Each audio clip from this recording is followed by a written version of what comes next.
Subscribe करें और bell दबाएं ताकि कोई खबर रह न जाए।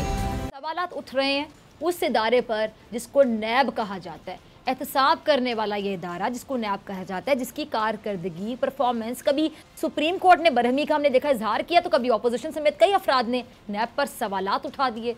इन सवालात में मजीद इजाफा उस वक्त हुआ जब एक शख्स मुलजिम होने के बावजूद ना जेल गया और ना ही उसके खिलाफ कोई सख्त कार्रवाई की गई, बल्कि वो बीमारी के नाम पर बिल्कुल उसी तरह अस्पताल में आराम कर रहे जैसे नवाज शरीफ बीमारी के नाम पर लंदन में हवाखोरी कर रहे हैं। ना नवाज शरीफ को कोई पूछने वाला है और ना वो शख्स जिस पर तौहीने मजहब से लेकर कौमी सलामती के इदारों के खिलाफ हर्जा सराई के इल्जाम हैं, उस मीडिया फिरौन को कोई पूछने वाला नहीं। नवाज शरीफ के मामले में ये तासुर जा रहा था कि हुकूमत कोई डील कर रही है या ढील दे रही है, डील या ढील। ऐसा ही मीर शकील रहमान के मामले में नैब ये तासुर दे रहा है कि पसे पर्दा हम देखें कि कोई डील या फिर ढील का तस्वुर मौजूद है। इसी पे मैं बात करूंगी। नुमाइंदा खुसूसी सदीक जान मेरे साथ मौजूद है। Sadiq warm welcome. सदीक, पसे पर्दा क्या हो रहा है मीर शकील रहमान के केस में? नैब की जो कारकर्दगी है, जो नैब की परफॉर्मेंस है, उससे किसी डील या ढील का तासुर दिखाई क्यों दे रहा है? देखें उसकी वजह यही है कि जो आपने अपने इंटरव्यू में कहा कि 2.5 माह से वो जो हैं हॉस्पिटल के अंदर हैं और उनको वहाँ पे वीवीआईपी प्रोटोकॉल दिया जा रहा है। लेकिन मैं आपको ये ज़रूर बताता चलूँ कि हमारी नैब हुकाम से जो बात हुई आज कल जो रात हमने बात की, उसके बाद नैब हुकाम से जो बात हुई, नैब हुकाम का ये कहना है कि इस मामले में ना तो कोई डील की जाएगी ना कोई ढील दिखाई जाएगी।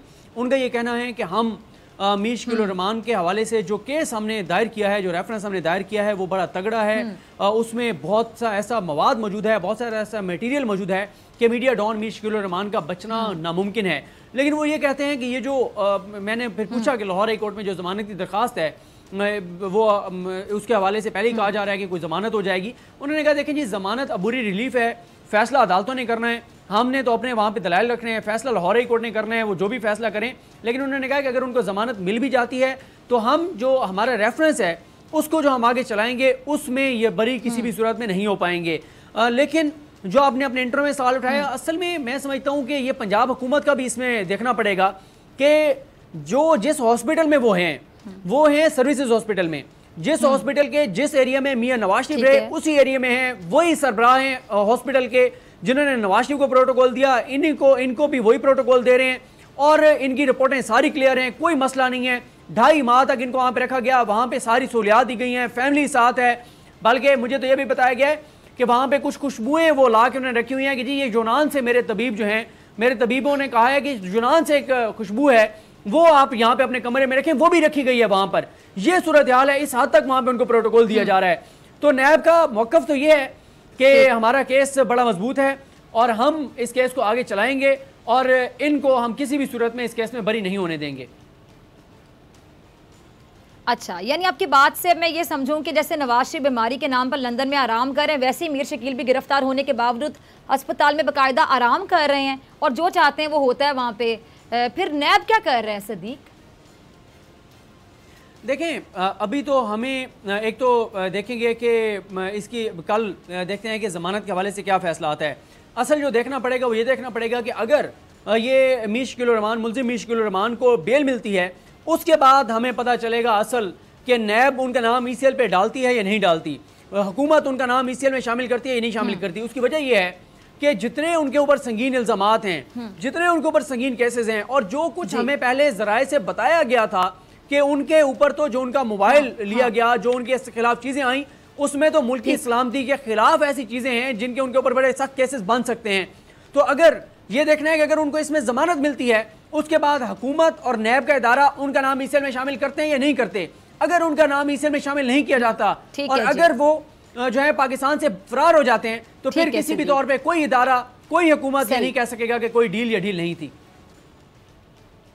ठीक है सदीक जान, बहुत शुक्रिया। अब चेयरमैन नैब ये कहते हैं नाजरीन के नैब फेस नहीं बल्कि केस देखता है, लेकिन मीर शकील रहमान के केस में लग ऐसा रहा है कि नैब केस की बजाय अब फेस देख रहा है, क्योंकि किसी भी सियासतदान का केस आप देख लें, उसमें तफ्तीश सिर्फ सियासतदान से नहीं, ज़रा सुनते जाइएगा, सिर्फ सियासतदान से तफ्तीश नहीं हुई बल्कि उनके बच्चों से भी की गई। जैसा कि आगा सुराज दुरानी साहब की मैं बात करूं, उनके खिलाफ आमदन से ज़ायद असासा जात केस में अहलिया नाहिद खान दुरानी, बेटियां सोनिया दुरानी, शहाना दुरानी, सारा दुरानी और बेटा आगा शहबाज दुरानी भी शामिल तफ्तीश रहे हैं। अब मैं खुर्शीद शाह साहब की बात जरा आपको याद करें तो खुर्शीद शाह साहब के खिलाफ 1 अरब 20 करोड़ से ज़ायद, आपको याद होगा, सासाजात केस में उनकी दोनों बेगमात नाज बीबी और तल्लत बीबी, 2 बेटों रुकने सूबाई असम्बली सैयद फारूक शाह और छोटे बेटे सैयद ज़रिक शाह, भतीजे जो कि सूबाई वजीर भी ट्रांसपोर्ट सैयद ओवैस शाह, जुनैद शाह के खिलाफ तहकीकात हुई। और सूबाई जो साबिक सूबाई वजीर शर्जील इनाम मेमन है, उनका केस अगर मैं आपको याद कराऊँ, उनके खिलाफ भी आमदन से ज़ायद जो केस था, उसमें बेटे जो थे उनके रावल मेमन, अहलिया सदब मेमन और उनकी वालिदा जो हैं जीनत इनाम मेमन, उन्होंने भी हिफाजती ज़मानतें हासिल कर रखी हैं। और लाहौर में ये 54 कनाल अराजी केस में मीर शकील के बेटे मीर इब्राहिम और अहले खाना को ताहाल शामिल तफ्तीश किया ही नहीं जा सका। मीर शकील ने जाल साजी से 22 जुलाई 1986 को 54 कनाल अराजी अपने नाम लगवाई थी। LDF सिरान की मिली भगत से मीर शकील ने अराजी 2 अक्टूबर 1986 को अपने बीवी बच्चों के नाम करवाई।